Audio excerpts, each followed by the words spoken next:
Yes, yeah, good pronunciation. Thank you. Hello everybody. I'm very excited to be here. Thank you to the organizers for inviting me. I'm actually based not that far from this building, just down the street, 15 minutes walk or so, all the way on the East Campus. And I have a joint appointment with computer science and the Biofrontiers, which is a kind of a biophysics institute, also over there at the East Campus. I'm going to tell you about collective ecophysiology and physics of social insects, and in particular honeybees. But maybe before I dive in to this, I wanted to just take a step back and tell you a little bit more broadly about the range of problems that I'm particularly interested in and how those bees fit within those problems.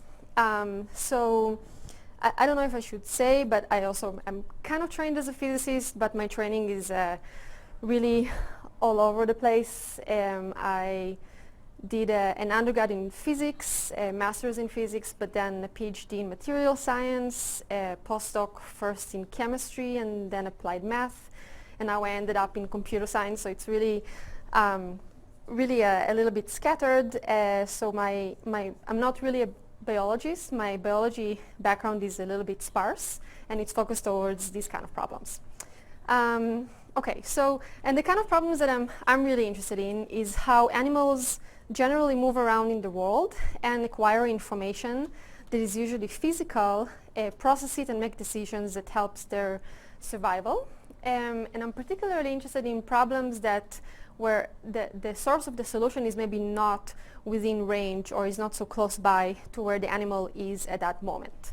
And indeed, many animals developed ways to deal with this sort of problem. A couple of famous examples on just a single organism scale are chemotaxis, phototropism, where plants follow light gradients, but eventually they might be able to solve slightly more complicated mazes. Also olfactory search, where insects use their antennae to find mates and food sources.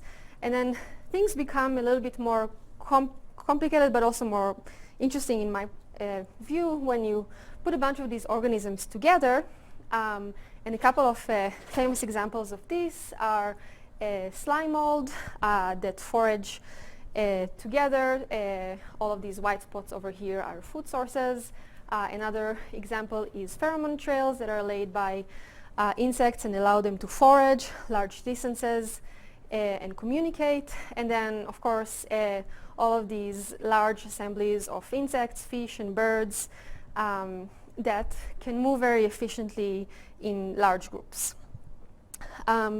So this is from the biology side, but then there are quite a lot of technological applications that need to solve similar problems. And a couple of examples of this on a single robot level would be exploration and navigation. So this is a robot that is basically mapping a building, and it's autonomous, so it's basically sensing the environment and deciding where to go and collecting all this information. A couple of other examples are self-driving cars that also need to move around and collect information. And then more recently, people have been starting to come up with ways to combine a bunch of these robots together and try to make them move collectively. Two examples of these are these cubes that were developed in MIT by the Daniela Rus lab. And they can sort of create three-dimensional structures. Of course, it's kind of far away from where they really want to take it. And another really famous example is the kilobots developed at the NACPOL at Harvard, where they have a very large collection of robots. So they have 1,000 robots, where each robot is just very small and relatively have limited abilities in terms of moving and sensing the environment. But when they put all of them together and program them using simple rules, they can make them create larger shapes and move around in an efficient way and so on. So the boxes, what do they do? The boxes, as far as I know, were a proof of concept that you can have robots that climb on each other and aggregate. They sense each other somehow? Yes, they sense each other, and they, so I can't remember exactly how these specific sensors are. Probably IR, which is how most of these communicate. And they also have gravitational sensors and accelerometers that tells them how they're oriented and so on. Yeah. Okay, so with all this in mind, I think we still have a lot to learn from natural systems that evolved to solve some of these tasks very efficiently. And what I want to show you today is related to biological systems that solve this problem. And it's kind of related to a concept that people usually talk about in the context of swarms, which is sigmergy. The paths of foraging that I showed you in the previous slides are actually created by pheromones that are volatile signals that decay very rapidly in time and space. And the way they are performing these tasks are by laying pheromones along targets that are of interest to the entire colony. So what you see over here, this is a movie of an ant that was foraging from a nest that was somewhere here on the left. And here there is a food source that is actually just a water droplet with some sugar water. And this ant found a food source, so on the way back to the nest, it's basically touching its abdomen to the surface, and by doing that, it's laying pheromones that then other ants can sense and follow those pheromones in a higher probability. So eventually, if you put a bunch of them together, you get these really nice trajectories of paths that they all follow at the same time, and they're also dynamic, and they can deal with blocking off some of these paths and so on. So this is already pretty fascinating, but what I want to show you today is a slight extension of this classical sigmergy, where instead of communicating through pheromones that are placed in static spots in the environment, I'm going to show you how insects use slightly more sophisticated long-range fields that include mechanical forces and flow of temperature and airflow. So the outline for this talk will be, I'm going to try to talk about 3 different problems that relate to this extension of sigmergy, and they're all going to be focused on honeybees. The first topic will be related to these structures that honeybees make, and it's going to ask questions about their mechanical stability. The second section, I will talk about ventilation and how bees ventilate their hives. And then both of these projects were done during my postdoc studies that I finished about 1.5 years ago at the Mahadevan lab at Harvard, and with my colleagues Jake Peters and Mary Salsado, who were graduate students at the lab at the time. And then at the end, I'm going to tell you a little bit about a new problem that I'm working on now in my lab, and that's related to how bees communicate with each other to stay coherent and find the position of their queen. Okay, so also I want to say that this can be an interactive talk. If I say something that doesn't make sense, or just to clarify, or if you have an unrelated question, feel free to raise your hand and ask.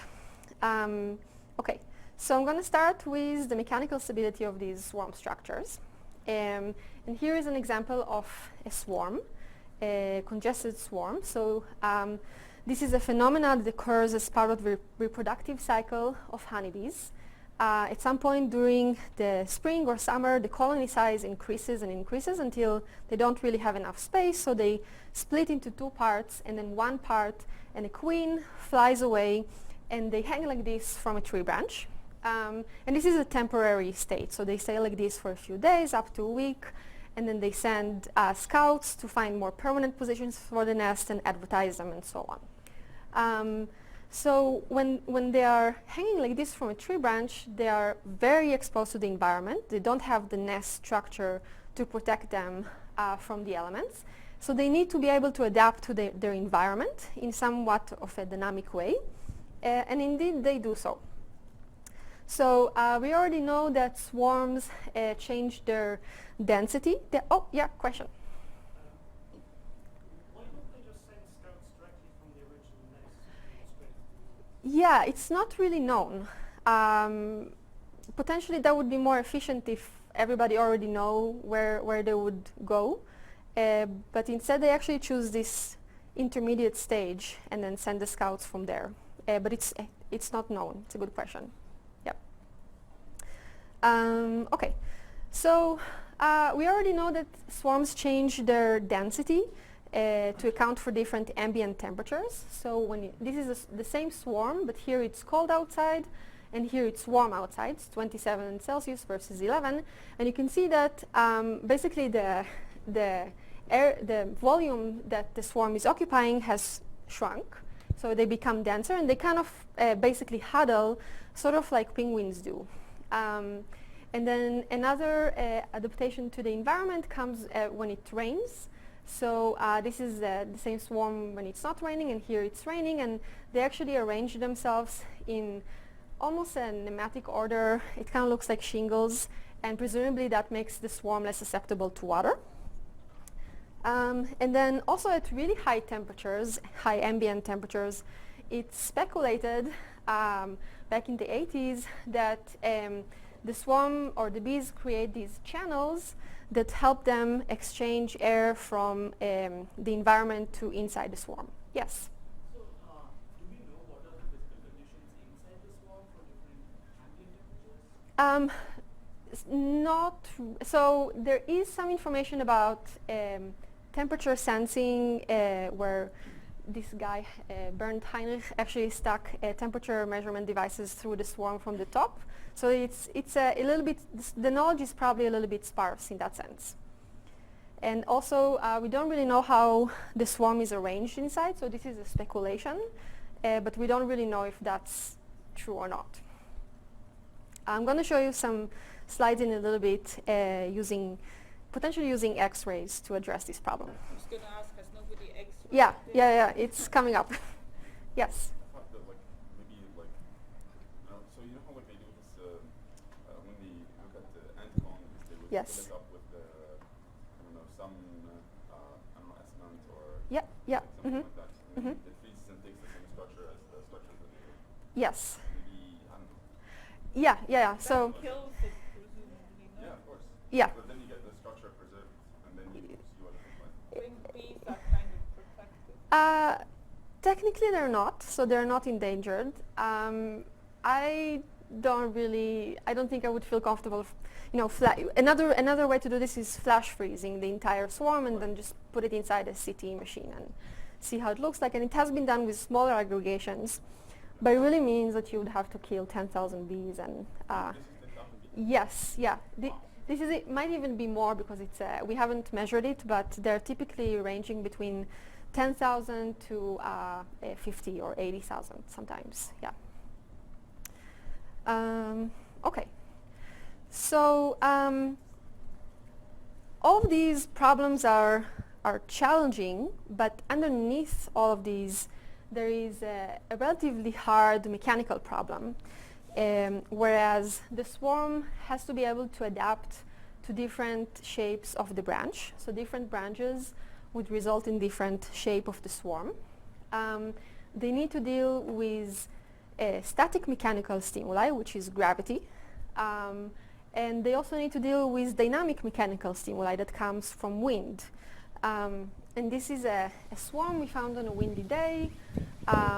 And it's going to get mechanically perturbed and shaken, and if they break, this can be catastrophic for the bees because they might fall to the ground, they might not be able to find their way back, and that will basically kill the thermoregulation purpose of this structure. So the question that we wanted to answer here was really, given the large size of the swarm, there's so many bees, there are tens of thousands of bees in these swarms, how do bees coordinate their movement to create a structure that is mechanically stable? So a bee can potentially say what its neighboring bees are doing, and they can collect some local information, but it cannot say what a bee at the completely other side of the swarm is doing, which might be important for mechanical stabilization. Okay, so that's the question we want to answer. And to answer it, we worked with real honeybees at the Concord Field Station, which is not far away from Harvard. And this was our setup. And the idea was probably a little bit exploratory at the time. We want to see how they respond to mechanical forces that are dynamic, so we decided to shake the bees and see how they respond, and from their response potentially say something about how they're stabilizing the swarm. So this was our setup. This is the swarm, and the queen is somewhere here in the center. And as you can see, we're shaking them right and left, and we're recording the shape of the swarm from a couple of different angles. So how did you get this? Yeah, so the trick is that we keep the queen in a cage, so she cannot escape, but she can release pheromones, and then basically, They come. so yeah, to say it in a simplified way, wherever you put the queen, they will come. It's not that simple actually, but yes. So how long does it take? The way we form it is probably a couple of hours. Yeah, and I'll talk a little bit at the end of my talk about how they actually find the queen and aggregate around her. But the whole process of the creation of the swarm actually hasn't been very systematically explored. Yes. This is a wooden surface. We actually try to keep it as rough as possible so that they would have a little bit of grip area. If the surface is very smooth, they would have trouble attaching to it. No, it's only the little box of the queen that is surrounding the queen, and that's it. Yes.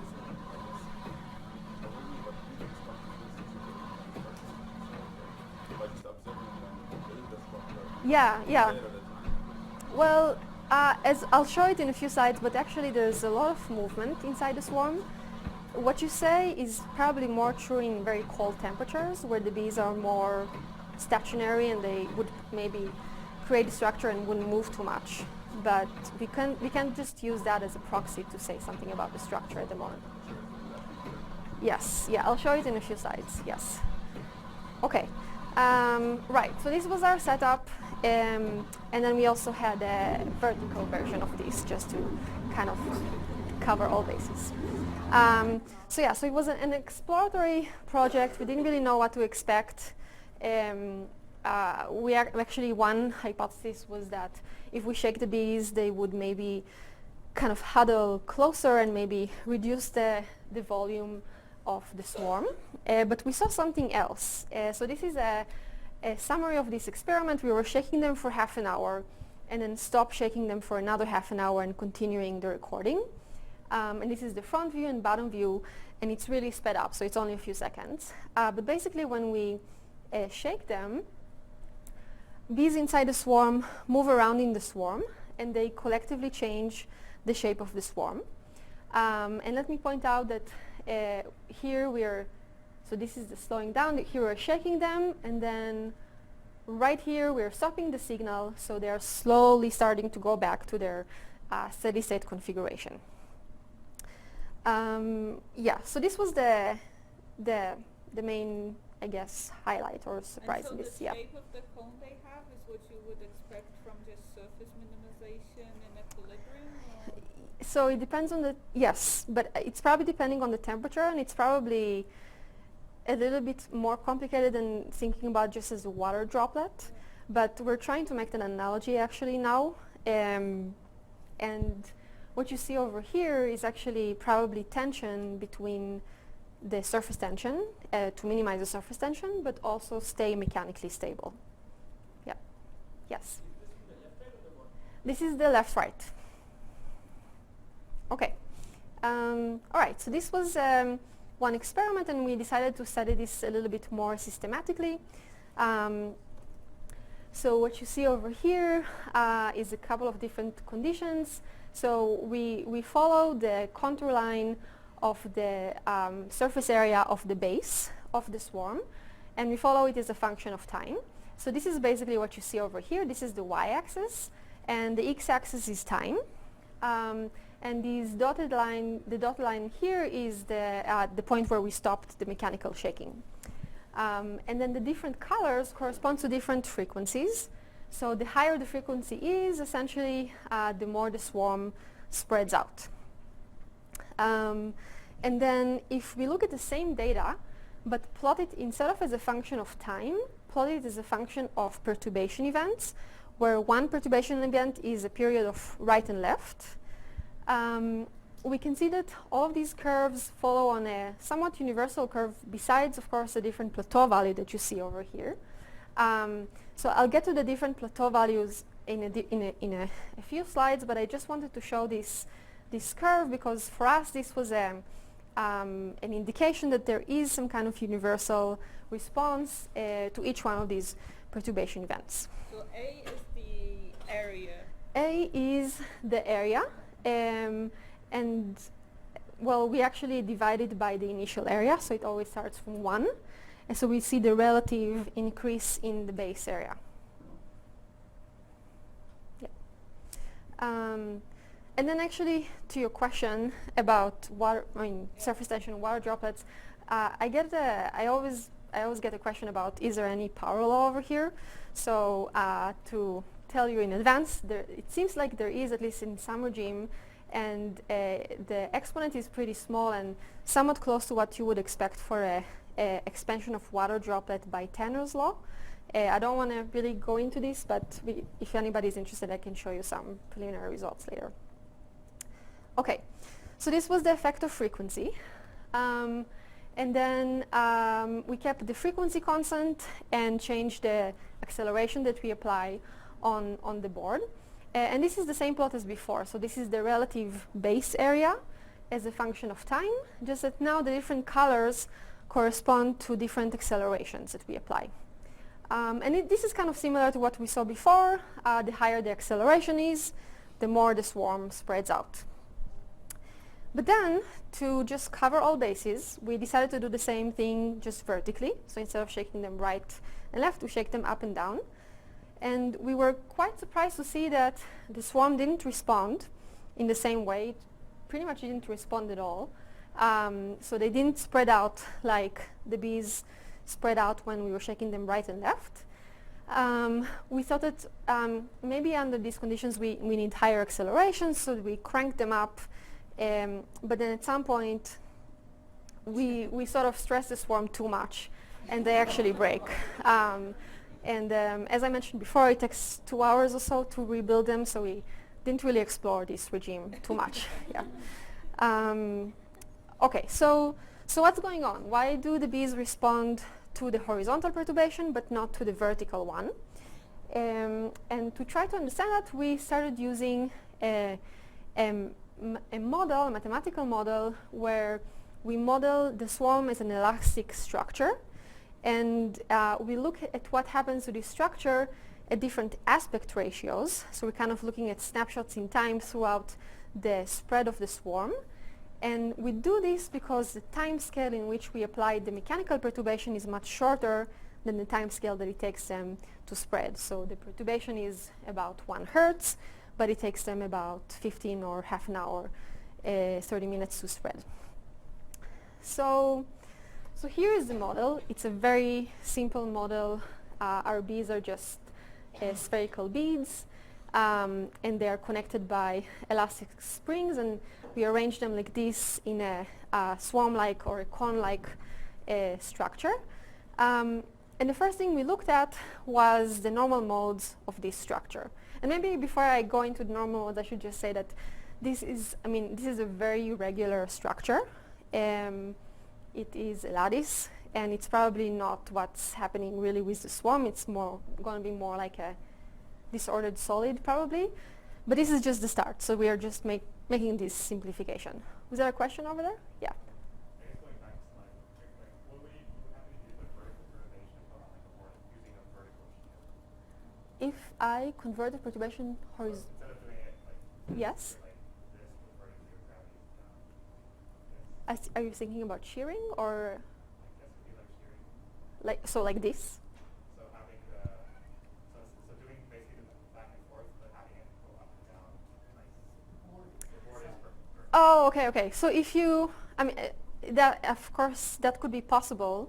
If you flip the board this way, the bees would already change their shape, and I don't know what to so they tend to be more flat, and actually if you turn it all the way around, they would just dissolve. So there's probably something about the tension that is keeping them together. I need to think about this. I need to think I'm not sure about what I would expect if you shake them like this. Yeah. Yes. Yes, so there are about 10,000 bees. We monitor this with a weight. So we know the amount of bees up to plus minus 50 bees or so. And yeah, so the bees were actually free to leave, but the weight stayed more or less consistent. So I don't think that the number of bees would account for what we see over here. Yeah. Yes. Do you have an idea of like how many bees each bee is holding on to? No. So these kind of questions have been answered for ants aggregations, and there I think they had 6 neighbors that they can hold on with their feet and also bite on with their mouth, so something like up to 7. But I don't know the answer for bees. Yes? How about the volume of the whole structure? Because there is a change in height, right? Yes, yeah. So the volume, I don't have this here, but the volume stayed consistent. So they don't really change the volume, they change the shape of the swarm. Okay. All right, so this is the model. So we have our bees are represented by beads that are connected by springs, and we're going to look at the normal modes of this structure that I'm sure you're all familiar with, but just to make sure we're all on the same page. We have the bees connected by a spring potential. This top layer of bees is actually kept constant because these are the bees that are going to be connected to the board. And so this is the spring potential, just linear springs, and then we make an assumption that the forces are small. So we assume small deformations. So we have the forces, and then using the forces we can write Newton's equations of motion, F equals ma, and get this arranged in a very large matrix so we can solve it and eventually get the normal modes. So these are the frequencies or the modes of motion that are most typical to appear naturally in these structures. Okay, so by doing this analysis, we looked at the lowest frequency normal modes, and we see that the first one is a pendular mode that just moves right and left, and the second one is a spring mode where everything kind of stretches up and down. And then we can look at these normal modes as a function of the aspect ratio. So this is the x-axis over here. So we can look at the frequencies as a function of the aspect ratio. And this tells us 2 things. The first one is that it's always, in a sense, easier. So the frequency is going to be lower for an elongated structure. So you would need to put less energy into the system to invoke those modes. And the second thing is that there's always a gap between the spring and the pendular mode. So the frequency of the pendular mode is always lower, which means that again, you need less energy placing the system to invoke those.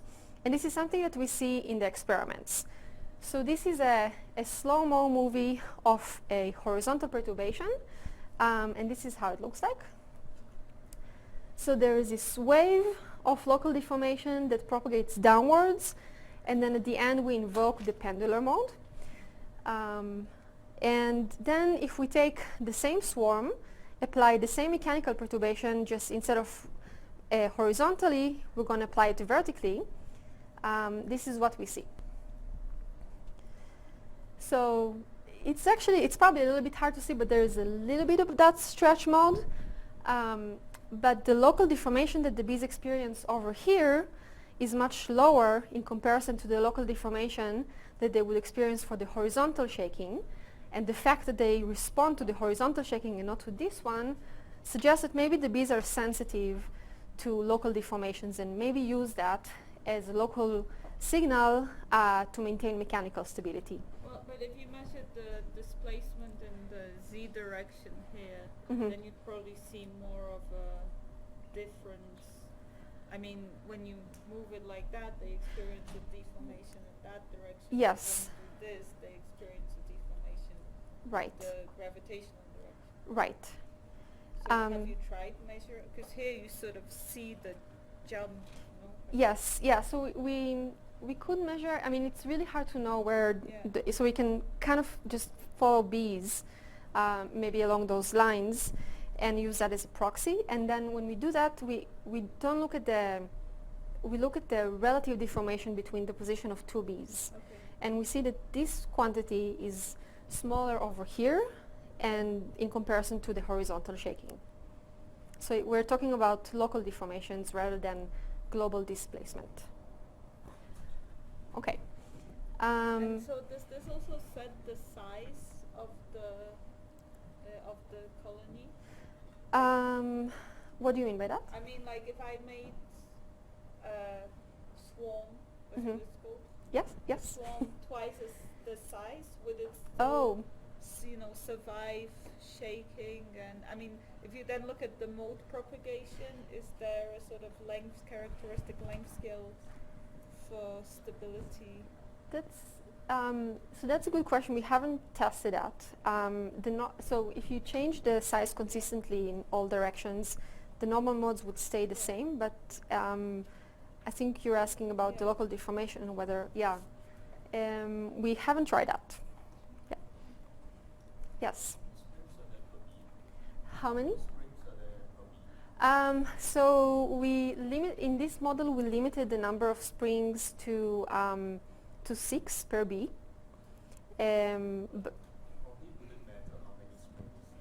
Yes, yeah. The number of springs would totally matter. Also, as I mentioned, it would matter. Yeah. Well, you can have a more flexible structure if you have less of these springs.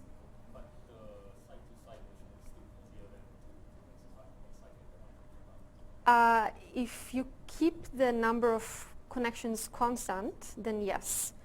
But if you start changing something also about the arrangement of bees, so maybe it's not a perfect lattice anymore and it depends on how you shake it, then I think it would make an effect. Yeah. Okay. All right. So we have a potential candidate for a local signal from the environment that the bees might be sensitive to. And now we go back to the model, and instead of just looking at the normal modes of this structure, we're going to look at a more dynamic simulation where we solve Newton equations as a function of time while we shake the swarm, so that we can see how the signal evolves as we're shaking the swarm. So it's again building on the same model where the bees are just spherical beads and they're arranged like this. We have a little bit of excluded volume, so now bees cannot really overlap. And then we have linear springs, we have gravity, and then we solve the Langevin equation of motion.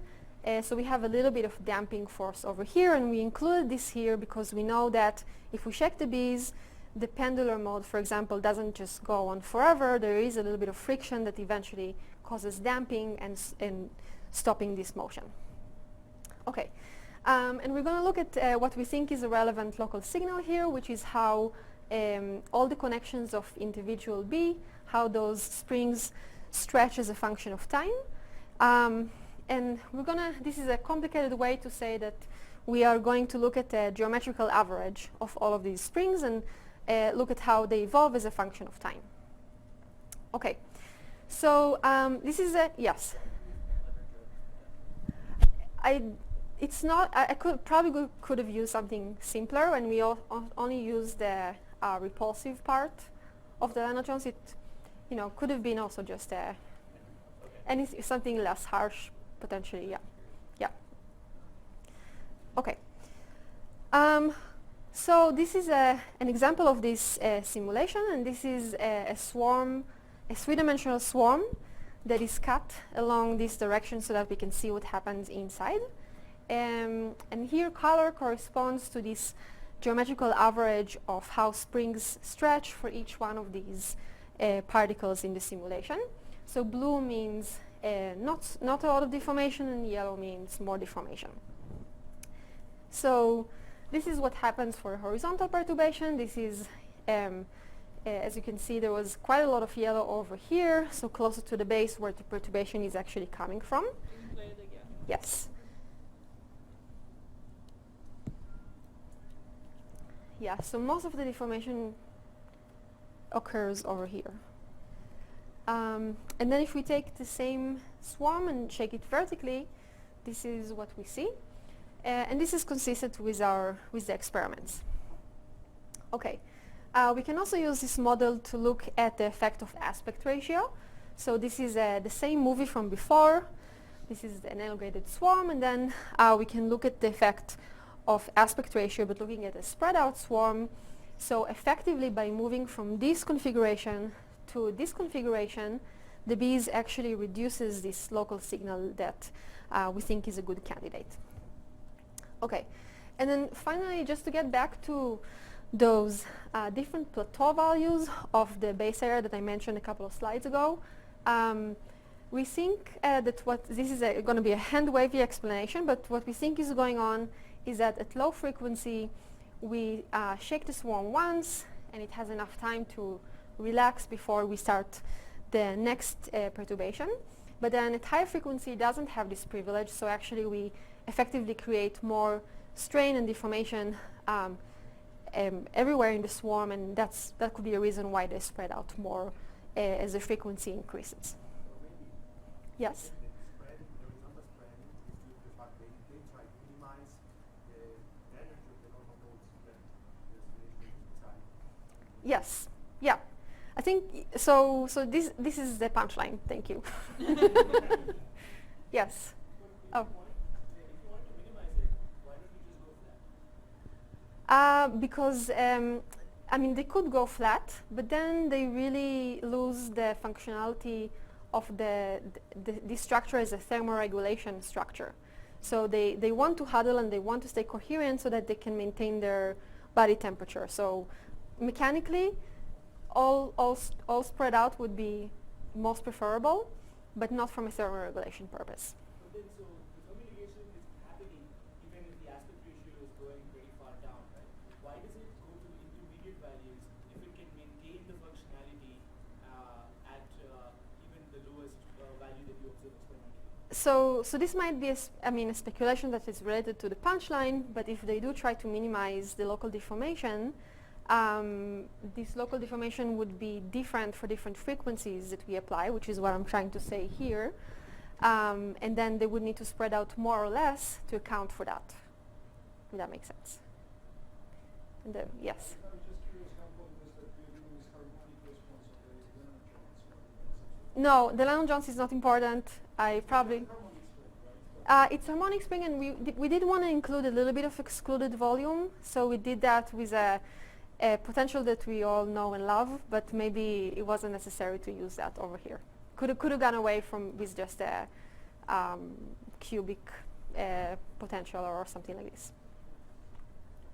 Okay. And so you can explain the collapse also in terms of these normal modes? Well, the collapse is probably coming because we are plotting it as a function of perturbation events. So I'm not going to explain it more than that, but the fact that when we do this kind of plotting and they collapse, say something about a more universal response to each one of these perturbation events. So, but that could be many things. But I could imagine that, if I push stronger, they spread out more, and that's not what you're seeing. If you push stronger? I mean, if I put a bigger perturbation, they spread out more. It does happen when so if we keep the frequency constant, but change the acceleration and increase it, then they would spread more. Okay, but for constant frequency. Yeah. All right. Okay, so we have potentially a good candidate for a local signal that the bees are sensing. And we have a stopping condition, so we know that the bees would stop spreading once this local signal is small. So now, just as a proof of concept, we took all this information that we collected and put it inside an agent-based simulation where now the bees can sense the local deformations and respond to them in a way that I'll show in these slides. So what I'm going to show you here, we're going to do a time integration of this local signal over one period of perturbation. And this is how it looks like. So here we're shaking the swarm once to the right and left, and then taking an average of all of these deformation. This is what is being plotted over here. The color yellow responds to high deformation and blue to low deformation. And then for this specific implementation, we also wanted to include a local directionality to wherever they decide to move within the swarm. So we know that the bees are moving upwards because they're spreading out. And we could implement it like this. It would work, no problem. But we weren't really sure that bees inside this congested swarm that is being shaken also would actually know where up is. So we wanted to implement a more local information rule that would guide the bees upwards. And this is what we chose to use. So the arrows that are a little bit small, but I hope you can see they're kind of pointing upwards and to the right. So these are the directions that point the bees up the strain gradient. So basically point them to the area where it's going to be more yellow. And we decided to use this as a local signal. So this is how we calculated it for a horizontal perturbation, and this is a vertical one, same thing. We can integrate it and then look at the directions that points the bees up the strain gradient. And then again, because it's just a proof of concept, to be consistent with the experiment, we chose a threshold value for local deformation that would trigger more bees at their horizontal case in comparison to the vertical one. And then once they're getting triggered, they're going to be experiencing force that pushes them up the strain gradient.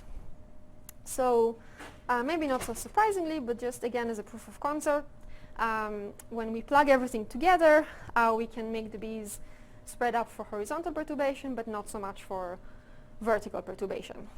One interesting thing about this kind of implementation of the local rule, I think, is that it's pointing the bees up the strain gradient. So it's a little bit altruistic in that sense that a bee would experience higher deformation, but then for the entire swarm that makes the whole thing more mechanically stable. Okay, so just to summarize what I showed you so far, I showed you that swarms regulate their shape to become less susceptible to mechanical perturbation. They are sensitive to directionality, to frequency, and to forces and accelerations. And what we think is going on is that they modulate the aspect ratio to minimize these local deformations. But maybe on a slightly higher scale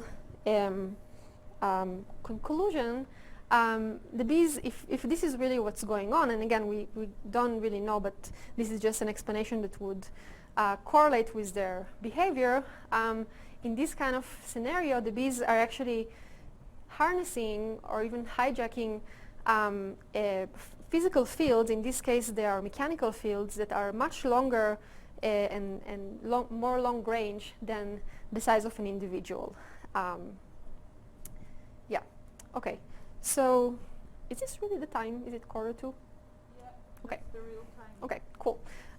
So just to wrap up this section, I want to quickly show you a few things that I'm excited about continuing this kind of research.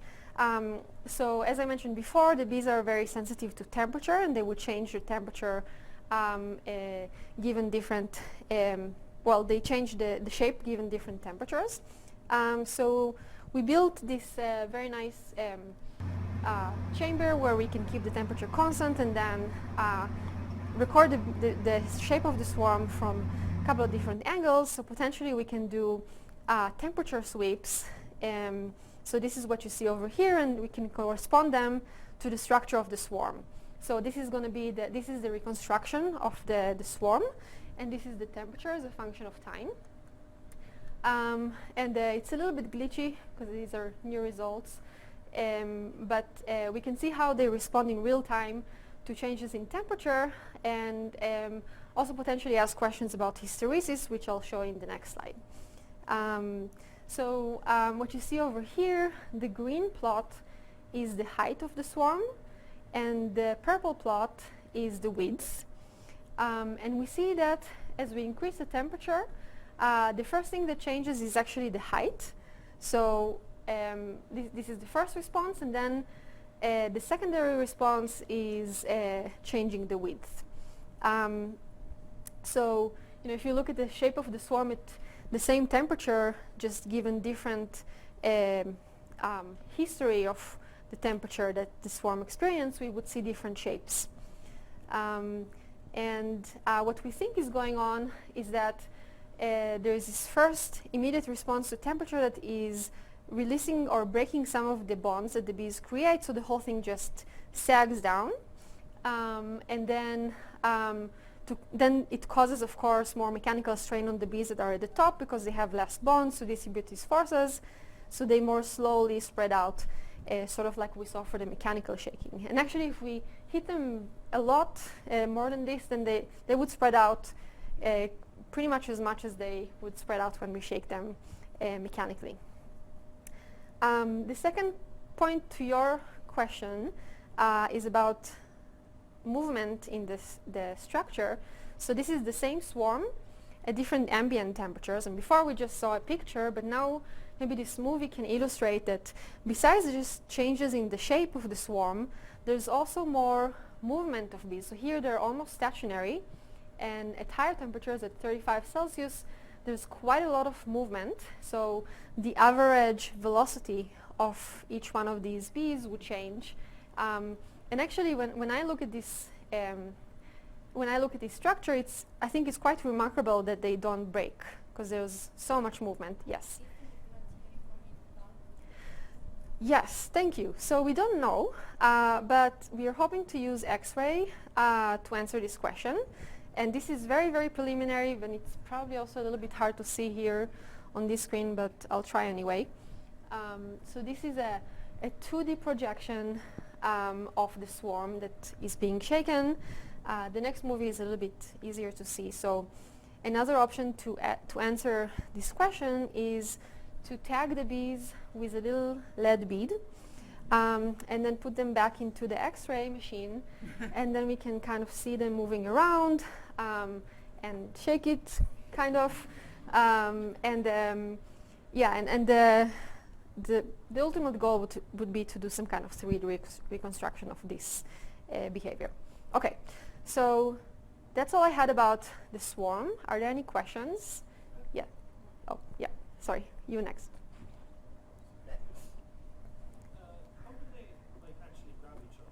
Are their ends sticky, or are they actually grasping? So they have little hooks that they use, as well as patchy, patches of hairs that creates friction. And then another option is, of course, to bite. Yeah. Of course. Well, yeah. Yeah. Yes.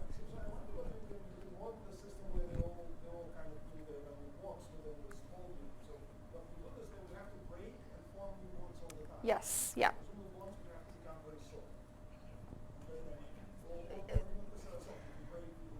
Right, right. Yeah. Or another option, which we have some reasons to believe that there are actually chains of bees that maybe stay stationary while all these bees are moving around, so a little bit of mechanical division of labor in that sense, but we don't know yet. This is just a speculation. Yes? High temperatures, the whole swarm moves a lot. Mm-hmm. Do they use this movement to circulate bees from the inside to the outside, or the other way around or something? That could be one function of this movement. we don't really know the circulation rate. There is a little bit of information, but it's more anecdotal. So we are hoping to also, using the X-ray, say something about the circulation rate, which is actually what penguins do when they are circulating and huddling. Yeah. Yes. You. Yes. Do you know anything about the thermal conductivity of the bee?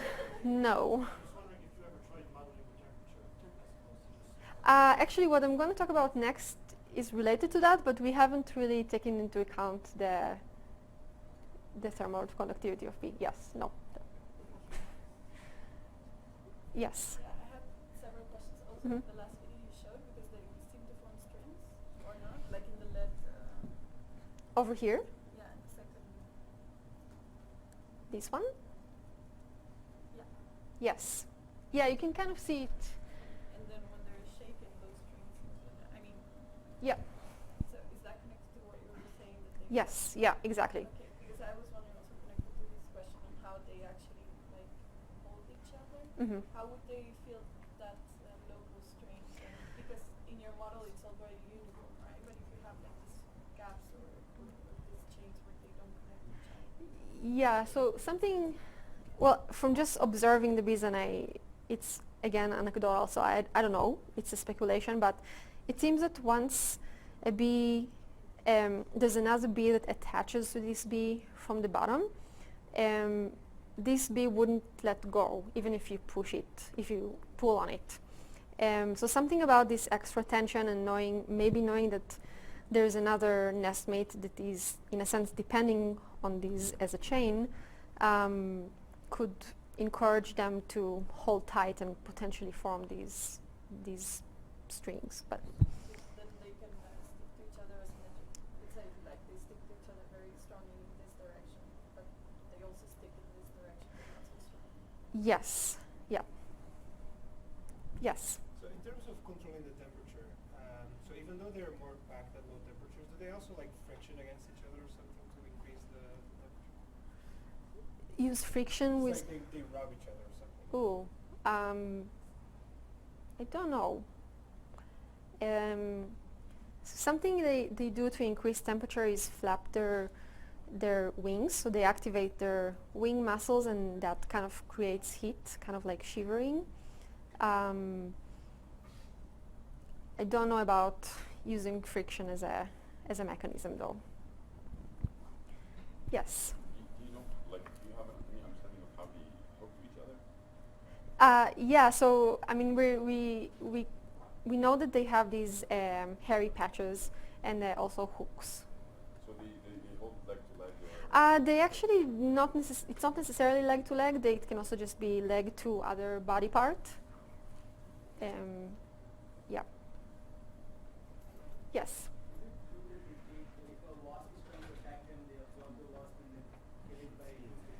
Yes. So it hasn't been really observed with these species of bees. These are more European honeybees, but in Asian honeybees, they create this. It's actually fascinating. So they aggregate around the wasp, and then they start pumping their abdomen to create heat, and they basically increase the temperature that the wasp is experiencing. And it turns out that the temperature tolerance of the bees is just slightly higher than the wasp, so the bees survive and the wasp will not survive. But this it doesn't really, as far as I know, doesn't happen with these species of honeybees. Yes. How reproducible is like a particular cone shape for like a given temperature? Like, you know how like the cone shape changes as a function of like applied whatever, but if you like let the cone form again and again, is it always going to be the same shape? So if they're in equilibrium, then they're going to be very similar, at least, in terms of the surface area and the aspect ratio. Yeah. Okay, so I'm going to move to the next project that is related to how bees ventilate their hive, and it's kind of related to temperature, as I mentioned before. Okay, so so there are actually many social insects that create their own nests, and they tend to create these nests that so over here on the upper left, this is a termite mound, and the structure itself can actually help the insects ventilate and make sure that their nest is cooled down. I'm not really going to get into details here, but I'm pointing it out as a counterexample because the bees actually tend to nest inside pre-existing cavities, so little holes inside trees. Here are two examples.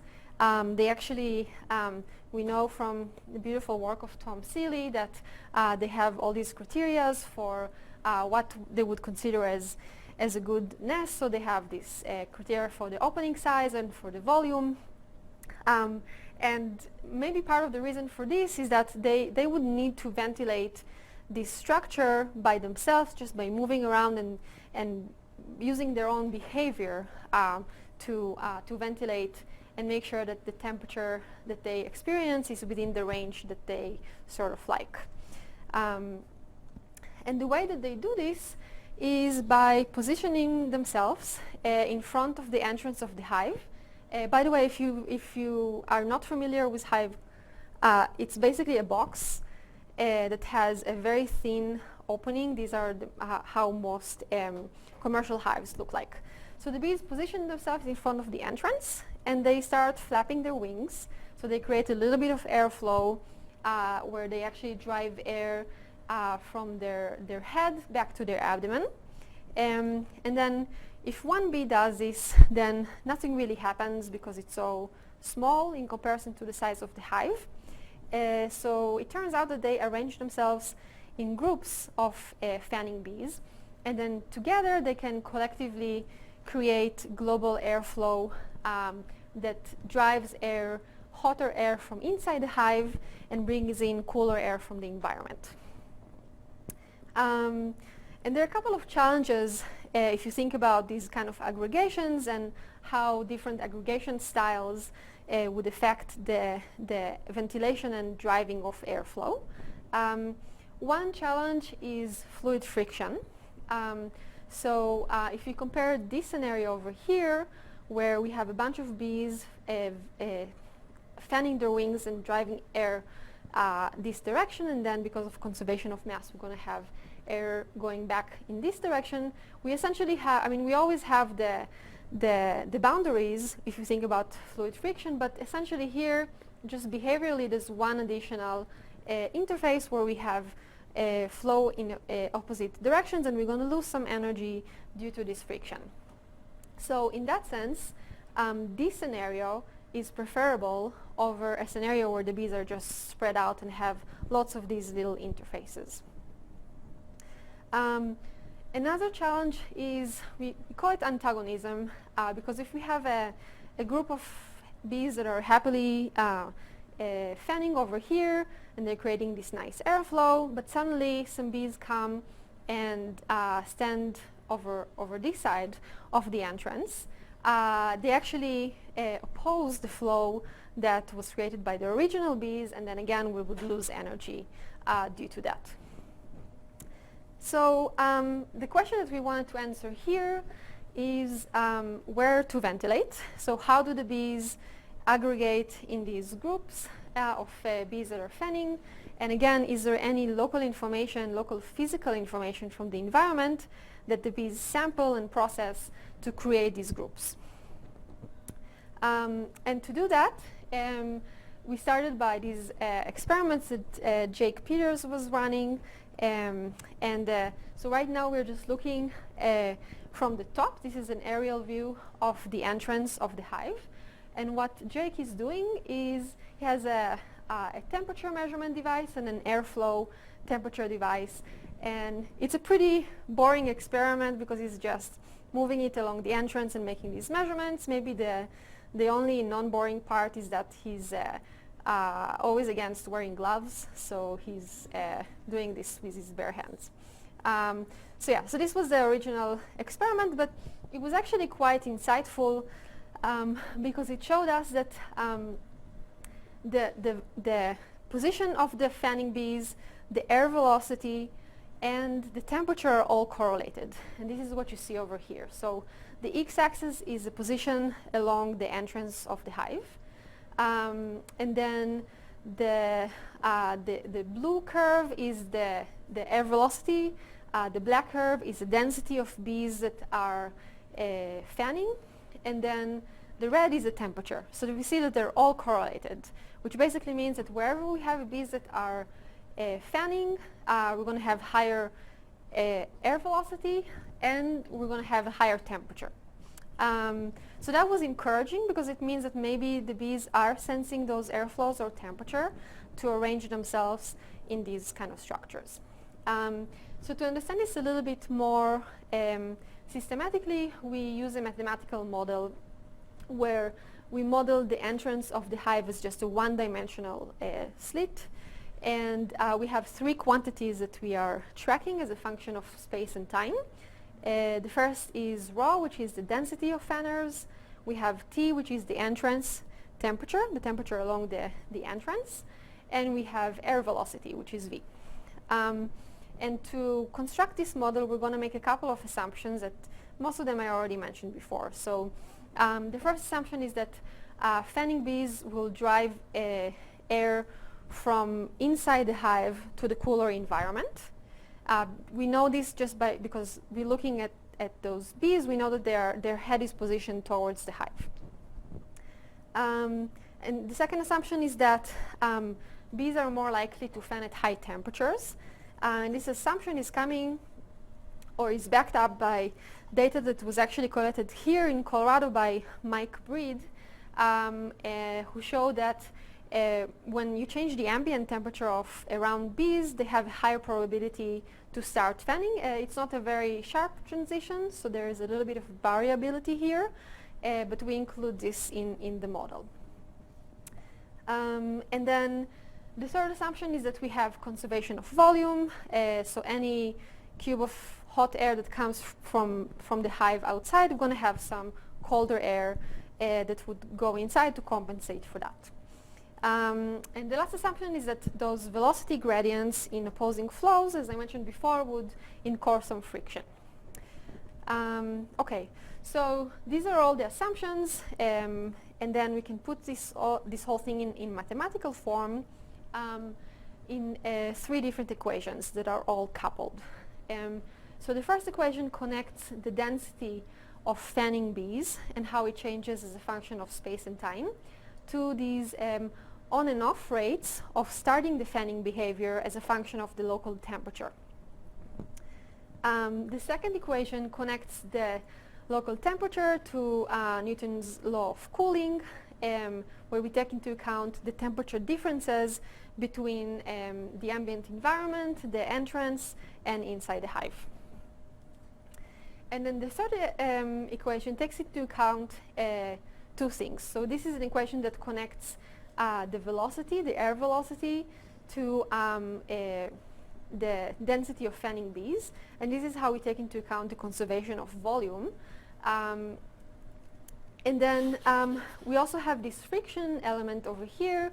So basically, this is how we include, in a relatively simple way, the opposing flow friction, so that if we have opposing flow, we will lose some energy, and it is represented over here. Okay, so now we have this model, and we can, yes? So how does that, so the velocity field does not change in time? It does. It's a function of space and time. So the source of its change in time is coming from how the density changes with time? Essentially, yes. So we are coupling both of these throughout these equations. The density of fanning bees, the air velocity, and the local temperature along the entrance, all of them are as a function of space and time. But I'm saying that the velocity equation doesn't have a time derivative in itself. So the only change in time that comes to it is coming from the density. Oh, okay. Maybe I should mention, yeah. So the way we solve these equations of motion, not motion, well, equations, we solve them numerically. So we start by just a random distribution of fanning bees. So we already have this field. but then we can use this field and calculate the new velocities. So that's how we progress it as a function of time. And then we use both of them to calculate the temperature and so on. And then just repeat this inside a loop. Okay, so we have this model, and as I mentioned, we start with a random configuration. And this is one result of such a model. So the y-axis here corresponds to the position along the entrance. And this is time. And what you see here is the density of fanners. So yellow is high density. And in this specific example, we had we started with some random aggregation of very small clusters, but then they developed into two larger clusters, and at some point, one of these clusters just got absorbed by the other cluster. And then just as a sanity check, we can look at things like the cost of friction throughout this process, which is shown here in blue as a function of time. And then we can also compare it to, we define this order parameter where it's going to be closer to 1 when we have one big cluster that contains lots of fanning bees, and closer to 0 when we have lots of small clusters.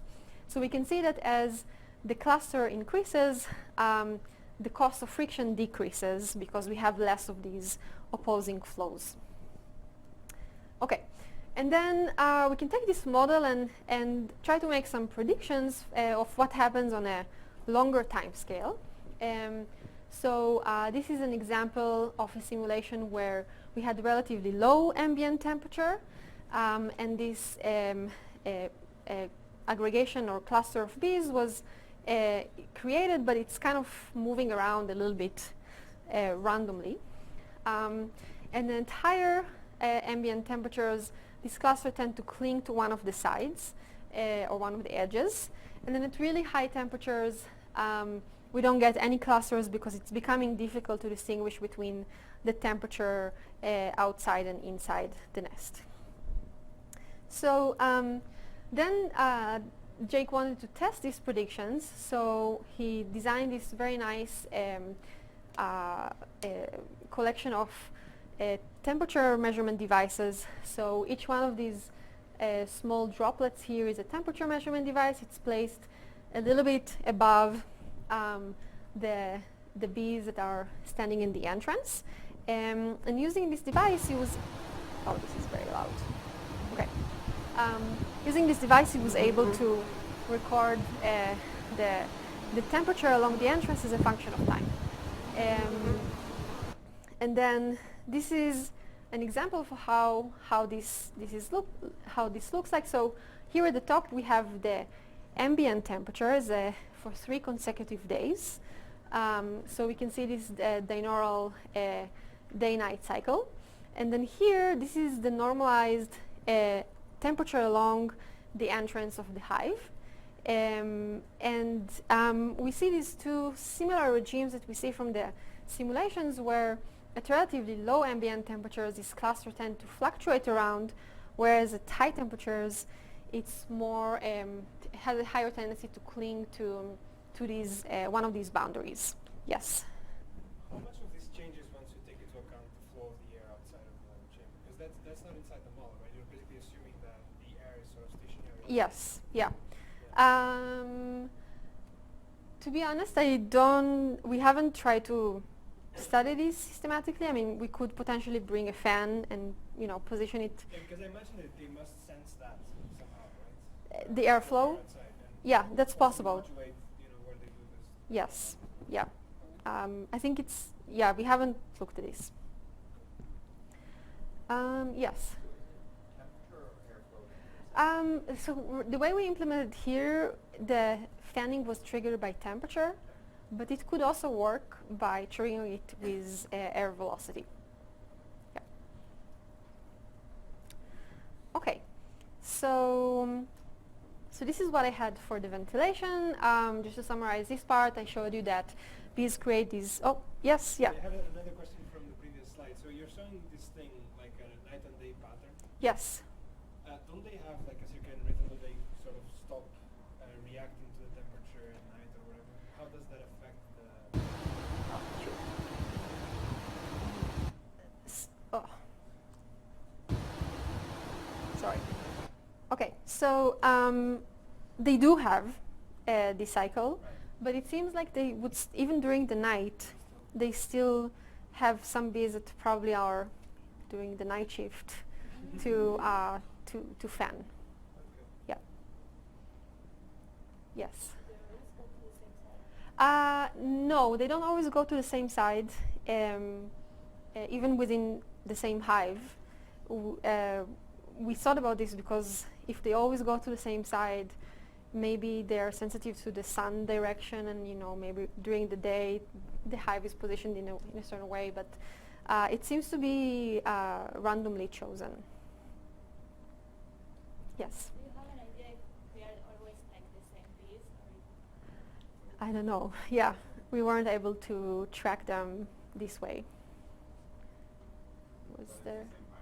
It's the same hive, and we repeated those experiments for a couple of different hives. But within the hive, we were not sure if the division of labor where some bees are fanning is always the same bees or not. Yeah. Okay. So that's it for the ventilation story. Basically showed you that the bees aggregate together to create global airflow from inside the hive to the cooler environment. And maybe just to tie it in again to the idea of stigmergy, again, the bees seems to be harnessing fluid dynamics and fields of flow and fields of temperature gradients that would have a characteristic length scale that is much larger than the size of an individual bee. So in that sense, again, it's kind of this extension of a classical stigmergy. Okay. So the next thing I wanted to show you is very new results from my lab. And this is going to be quick, but I think I'm going to, so this is unpublished, and I'm going to turn off the thing. Yes, yeah, okay. Are there any questions about the ventilation before I do this? Okay, is it okay if I